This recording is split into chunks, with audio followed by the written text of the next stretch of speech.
Chapter 19. The Lord said to Moses and Aaron, This is a requirement of the law that the Lord has commanded. Tell the Israelites to bring you a red heifer, without defect or blemish, and that has never been under a yoke. Give it to Eleazar the priest. It is to be taken outside the camp and slaughtered in his presence. Then Eleazar the priest is to take some of its blood on his finger and sprinkle it 7 times toward the front of the tent of meeting. While he watches, the heifer is to be burned, its hide, flesh, blood, and offal.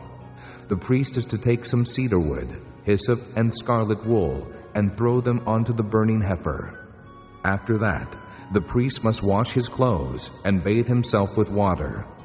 He may then come into the camp, but he will be ceremonially unclean till evening. The man who burns it must also wash his clothes and bathe with water, and he too will be unclean till evening.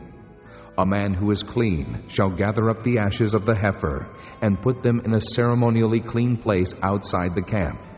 They shall be kept by the Israelite community for use in the water of cleansing. It is for purification from sin. The man who gathers up the ashes of the heifer must also wash his clothes, and he too will be unclean till evening.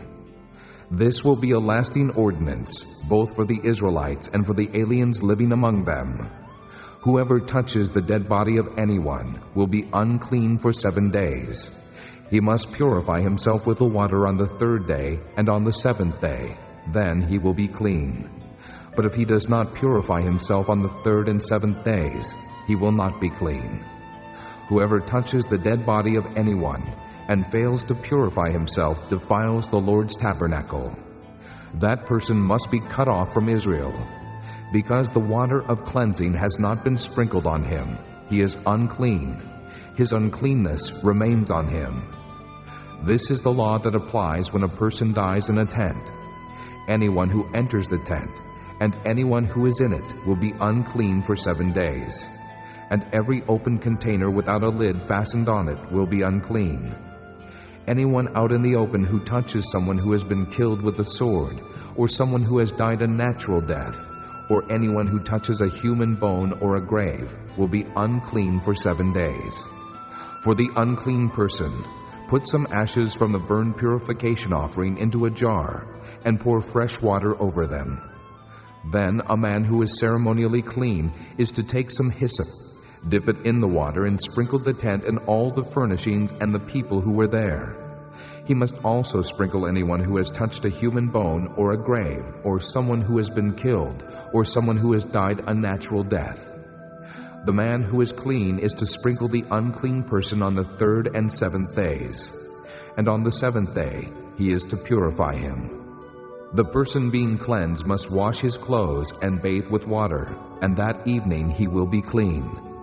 But if a person who is unclean does not purify himself, he must be cut off from the community, because he has defiled the sanctuary of the Lord. The water of cleansing has not been sprinkled on him, and he is unclean. This is a lasting ordinance for them.